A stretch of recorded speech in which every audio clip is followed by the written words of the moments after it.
Hey guys, welcome back to Clownfish TV. This is Neon. I am here with Geeky Sparkles. Hello. So we're going to talk about Bob Chapek. A lot of people talking about Bob Chapek, Disney CEO Bob Chapek.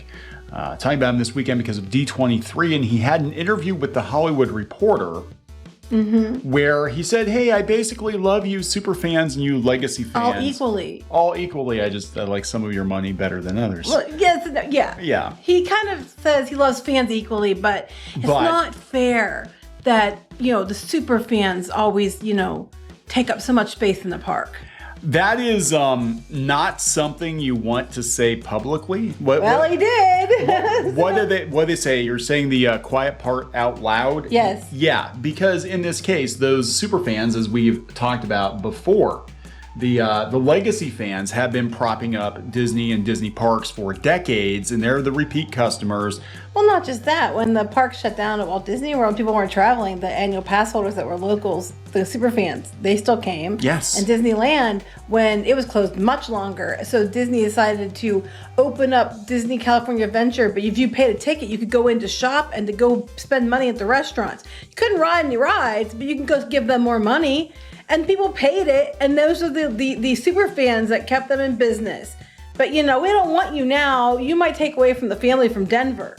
Yeah, so we're gonna talk about this interview and some other things he talked about. They really didn't pull any punches. The Hollywood Reporter, they basically came out and they addressed a whole bunch of controversial decisions that Bob Chapek has made. Of course, he has made a lot of friends in Hollywood, but they He didn't make a lot of friends with Disney either. D23, they booed him when he came on stage. We can talk about that too. We can talk about that. So anyway, before we get into it any further, please subscribe for more pop culture news, views, and rants, guys. Over 275,000, almost 276,000 subs.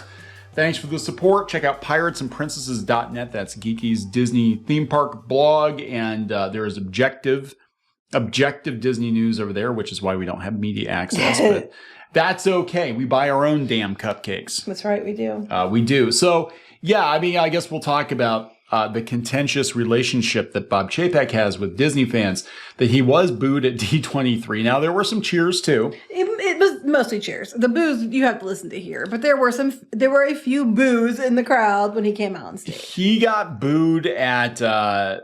I think it was last October or something. Was it the other D23 that went for Walt Disney World? I think so. Yeah, he was booed then to a lot of Disney fans not liking Bob Chapek because they're blaming him for the, I would say the cheapening of the experience, but he's actually price gouging, and that's why they called him Bob Chapek. Right. We knew this was going to happen. As soon as they announced Bob Chapek as CEO, it was like, oh God, this guy is a penny pincher and a half. So Disney, of course, has been giving you less for more money. They've been upcharging you for ridiculous stuff that used to be free. They've been price gouging. Right, but it's all about balance and how to make it fair to everyone. To make it fair for everyone. So let's hear his explanation. Of course, we did this video a couple days ago talking about the legacy fans. They've about had it. More and more longtime Disney fans, I'm finding out, are turning away from Disney. They're like, I'm not giving them any more money. I'm not renewing my annual pass. Oh, I just saw another one today. Said that they spent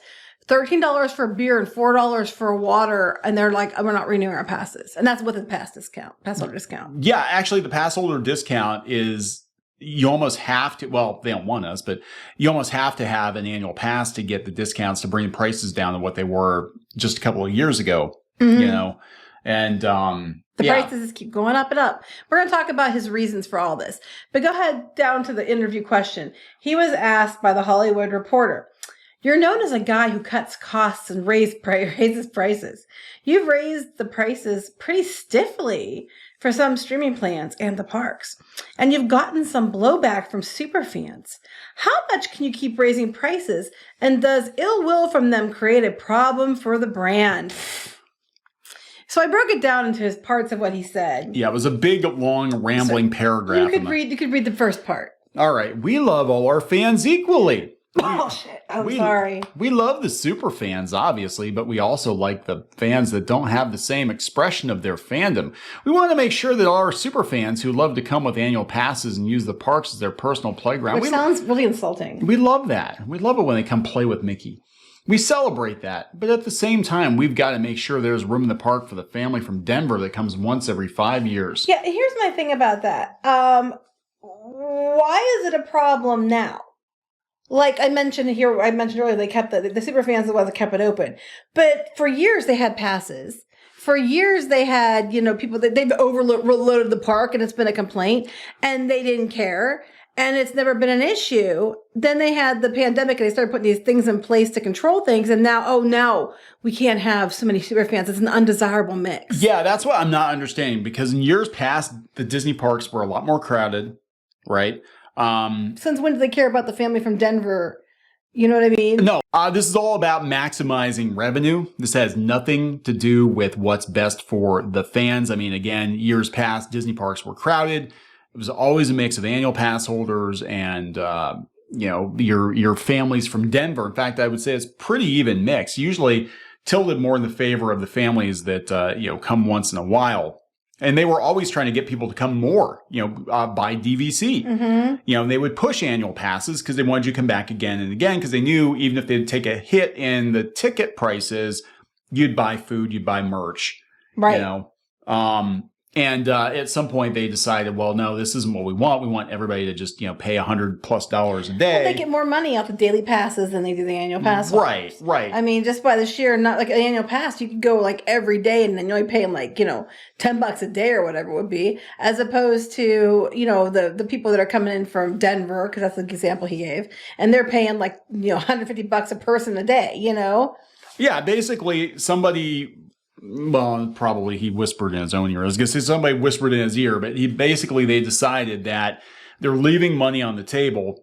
That's what the undesirable mix comment. The undesirable mix, which he made the undesirable mix on the investor call, which is basically too many annual pass holders getting into cheap, and we can only squeeze so many people into the park, so let's make sure that all the people that are shoved into the parks are paying the most amount of money that we can get them to pay. And this is only a couple of years after they started that tiered ticket pricing bullshit. Right. Well, because of the pandemic, they put into play the park pass reservation. And the park pass reservation, what they can do is they'll say, oh, it's to control the crowd levels. Yeah. I don't think so. They're just shipping people in. It's about the fact that they can limit how many people with different ticket types can get in. And, so if, there's a lot of demand today. When he says supply and demand, he means, this day has a lot of supply or a lot of demand from the single day tickets. We'll make sure we lower the annual pass holder tickets and stuff like that. It's about getting the most money and using the systems that they put in place for the pandemic. And the reason they're keeping them is to try to control. They also can create artificial shortages to make it say, we have to raise the price because of the supply and the demand. And the thing is that the booking a Disney trip now is so effing ridiculously hard. It used to be like you either bought your ticket for the day, right? Or you'd buy a package with your hotel and your food and all that, or you'd buy your annual pass, whatever, and then they would get you, to buy merch and all that. And now it's like, okay, now you have to reserve a day at a particular park, hope they have an opening for you at the park that day. And it probably depends on how much you paid for your ticket. Like you were saying, I'm pretty sure the annual pass holders get last pick. Well, they used to have, they allotted so many, and I don't think they allot as many for annual pass holders. None of them, they redid the passes at Disneyland. They raised the prices and added blockout dates, even to the ones that previously didn't have much of a blockout date. I'm waiting for the same thing to happen at Disney World. Well, that's why Galaxy's Edge in California failed on launch, because they overestimated the demand and they basically blocked out all the locals, and they weren't going to pay full price to go Galaxy's Edge. If you wanted to go, you had to pay for the ticket. Yeah, one ride that was open. So, and also I've read some theories on other theme park blogs where, this is about crowd control and about staffing issues and about, pushing more people to certain attractions that maybe aren't as popular. Yeah, that's what they do with the Genie Plus, the free. They'll recommend, it's free, but they'll recommend where you should go. And then they're sending you to attractions that suck and then create artificial bottlenecks and things like that. Right. There were rides that for years were walk-ons. Journey into Imagination and, Magic Kingdom, even some of the rides were kind of a walk-on for years. Now they push people to those rides. Well, we're going to mention about the Genie Plus thing here in a minute. So he continued, we didn't have a reservation system. We didn't control the number of annual passes we distributed. And frankly, the annual pass as a value was so great that people were literally coming all the time. and the accessibility of the parks was unlimited to them, and that a family from Denver would get to the park and not be let in. That was very rare. It doesn't seem like very so. When was the last time you heard maybe holidays and stuff? Christmas, maybe. That doesn't seem like a real balanced proposition. Oh, well, we're talking about balanced propositions here, Bob. Let's talk about balanced propositions, because you're trying to make it out like our super fans are taking away the opportunities from the family from Denver. So we had to make it balanced and fair so everybody has accessibility. Let's talk about balanced, fair accessibility. Remember when everyone had access to free parking at the resort hotels? But you start charging for them. Remember when you gave out magic bands to those who stayed in the resort hotels because they needed them, and because you made sure that you put the new system in, so you had to have them, and then you stopped giving them to them, and now it's like $35-$45 a magic band. Do you remember when you had Fast Pass Plus and everybody, regardless of income level, got 3 Fast Pass Pluses and then additional if they had room for them? And now you have to pay for Lightning Lane. You have to pay for the G-Fast Lightning Lane or front of access to ride these attractions. And now if you stay at a deluxe, you get to go to some of these parks for extra hours after the parks close when everybody else can't get in because you paid more. See, if you're talking about making it fair and keeping it balanced, that sounds like the antithesis of everything you're claiming is the reason why you're doing stuff to make it fair, because you're making it basically a socioeconomic class system on who gets access to what in the parks based on how much fucking money they give you, Bob. Well, yeah. Well, if that family from Denver's poor, well, he said Denver because they're Denver's but I'm just saying, affluent. Well, maybe that you're so worried about balance and being fair. Then why do you keep implementing these kind of measures at the parks and then touting about we have record profits thanks to Genie Plus and all this shit? Because you're causing this division. You're splitting people up and making it unfair based on how much money someone can afford to spend. And then you're sitting there talking about how you're blocking out the super fans because we have to make sure it's fair. Fair hasn't been something Disney's been worried about lately.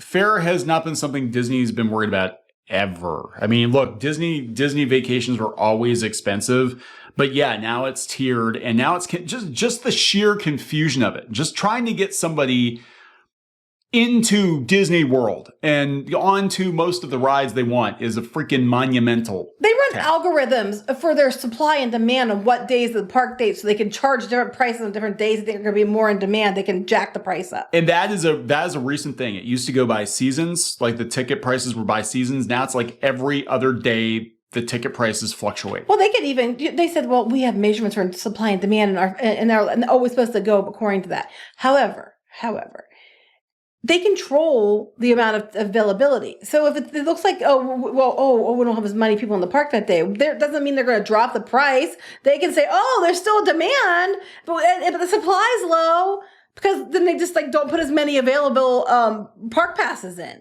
Yeah, it's all bullshit. I mean, if you actually look into the numbers, the attendance levels are down. They're going down lately. The revenue is going up because the people that are going are getting gouged. They said that. They said that the attendance overall is down, but the park revenue is up because they're paying more per person. They said that in the last investor call. Yeah, and Disney, I mean, you don't hear supply and demand my ass. You don't hear that first part. What you're hearing is, parks revenue has never been higher. I'm like, yeah, when you're charging people for every damn little thing, eventually it's going to hit a ceiling and people are going to stop coming. They're going to stop coming. But wait, there's more. He goes on. I guess it's possible that superfans look at this as a disadvantaging of the way they consume the park. No shit, Bob. So we've got to make sure that we're not only heeding the needs of our superfans, but we're heeding the needs of everyone who travels from across the country one time every 5 years by charging them more to make sure they get on the rides. Right, Bob? That's how you keep it balanced and fair, huh? Yeah, because he knows if they only take one Disney trip every 5 years and there are new rides, they're going to pay to get on the rides because there's no coming back next Thursday. But the annual pass holder probably rode it 3 times already. Yeah. Those go do other things. Yeah, it's like, I'll just come back on Thursday or something. Yeah. Yeah, that's exactly it. Then he's like, we have a real high-class problem. We have much more demand than there is supply. Bullshit. Not according to your investor call, Bob. Your investor call said that the park attendance was down, but that the profits were up because of per guest spending was higher because all these things you've implemented. So by your own supply and demand logic, shouldn't the annual pass prices decrease? We will not What we will not bend on is giving somebody a less than stellar experience in the parks because we jam too many people in there. Well, that's a refreshing change. Okay, this is really a douchey thing right here. He's been saying douchey things the whole time. If we're going to have that foundational rule, you have to start balancing who you let in. Our ticket prices and constraints we put on how often people can come and when they come is a direct reflection of demand. When's it too much? Demand will tell us when it's too much. I think you're getting there. When you've got people that have been supporting Disney for decades, noping out and being like... Well, that's okay. They have the families from Denver. Yeah, well, good luck with that. When they come once every 5 years, then every 5 years you can tell investors, oh, this is the year that the Denver people are coming, guys. Yeah. Our projections are going to be through the roof. All the people from Denver are coming this year. Next year is not so good, though, because they're not coming back. Again, the Superfans were the people who would go to the parks when nobody else would travel because of COVID. They still came. Because they couldn't stand to not go. Right, but they were the ones that kept your ass in business. And now you're acting like they think it's their personal playground. Says Bob Chapek, who keeps raising the prices on everything to keep his own ass in his job and his own personal playground. And I put on here, you know that expression of pissing my boot and telling me it's raining? That's what this is. We're doing this. We're doing this for the superfans. They don't know it yet, but we're basically doing this to make their experience a better one. This is called gaslighting, Bob. This is gaslighting. So here's the thing, too. Like, a lot of this started on Iger's watch, but remember, Chapek was in charge of the parks under Iger. Now that Iger's out of the way, Chapek is running rampant. He got put in because the investors thought he'd make them the most money. Which he's doing. I mean, he is making them money, but in the short term. I think what's going to happen is long term, there is going to be brand damage. When Disney gets a reputation for being... elitist and that's the Disney difference now. They're already getting that reputation. Right. That more expense for a lower experience because they've gotten rid of a lot of things. All the perks that keep taken away, and then they're telling you how they're adding to the experience. How? By adding a zero? Yeah, right. The only way you could justify staying at some of their hotels, even, I mean, $500, $700 a night for basically a beefed up Holiday Inn with some Disney cartoon character theming. The only way they could really justify that was, you get free transportation to and from the airport. Oh, you don't get that now. No, you don't get that anymore. You get free parking. At the resort. Nope, don't get that anymore. No, you don't get that anymore either. We'll give you a magic band. Oh, wait. You don't get magic band. Extra magic hours. Oh, no, that's gone too. So... This is Common Core math, right? It's the only time that you get subtracted experiences, and that somehow equals an additive, experience of more money. So this is Common Core math. They take away more so that you can pay more, and somehow that's an equivalent exchange, and that you're supposed to be happy about it. Well, on the plus side, he's got that beard now. He's got that beard. He looks like Jeff Bridges in Iron Man. So he's like the villain now. He's got the villain beard. He's like a hairy thumb. He's a hairy knuckle. Anyway, yeah, I mean, this is, I don't even know what to say anymore. I mean, this is modern day Disney. This is who they are. It's a Disney difference. They're not hiding it anymore. Now, this article, they did go out and they mention all their stuff. You can go read it. Yeah, we'll just mention while we got it. Apologizing to staff and don't say gay bill caused you a lot of problems. This sounds so corporate-y. It does. So rehearsed. What we try to do is to be everything to everybody. That tends to be very difficult because we're the Walt Disney Company. If you're trying to be everything to everybody, then why do you keep making some of the choices you're making? Because it seems like you're only trying to be something to certain groups. Yeah, when you're a lightning rod for clicks and for political podium speeches, the essence of our brand can be misappropriated or misused to try and fit the needs of any one particular group's agenda. Or people like Bob Chapek. We want to rise above that. Then why did you get into the political... Yeah, if you just stay out of it, you would have been... If you want to be everything to everybody, then you stay out of it. We certainly don't want to get caught up in a political subterfuge, but... Too late. Same time, we realize we want to represent a brighter tomorrow for families of all types, regardless of how they define themselves. That was a non-answer. That was basically like, well, we wanted to be neutral, but our staff wouldn't let us be neutral, so we caved, and we got shit anyway, and yeah. The staff, do they feel that from you? We're a very cohesive, big, happy family, except for the people we blacklisted and fired and tried to destroy. Other than that, everything's great. Everything's great here. I think our staff saw how I stood firm during the ultimate barrage. No, No, You didn't stand firm there, Bob. You buckled after like a day. After like a day, saying, I mean, look, that's actually a very, if you're saying that you don't want Disney to be political, then you say, hey, we're not getting involved in this very difficult political discussion. We're going to stick to theme parks and making movies. That's what we do. It's not our place to tell parents how to raise their kids or what to think about things. It's our place to tell the governor, whatever. We're staying out of it. Mickey Mouse, balloons, and movies. And that is it. No. No, that wasn't good enough because a lot of your employees put the pressure on you within it. And the media. A lot. It wasn't a lot. Like, it wasn't. A couple dozen people And they're complained on California. Twitter. Yes. And after like a day or two, he walked it back. And then they fired the guy that told him to be apolitical. Now he's going back and saying, hey, we're apolitical honest. We're apolitical honest. So that's a bunch of bullshit. If you had to do the ScarJo situation all over again, how would you do it differently? There were a lot of people that got a vote in how we handled that. And I was one voice. Oh! Now, I'll just say that our relationship with her agency and her has never been better. I was just one of the people, but I wasn't the one who decided that. You're ultimately in charge. Okay, whatever. Then he's talking about streaming and yada yada. Now, it's so weird. Bob, pass the buck, Chapek. I'll take your bucks and I'll pass them on.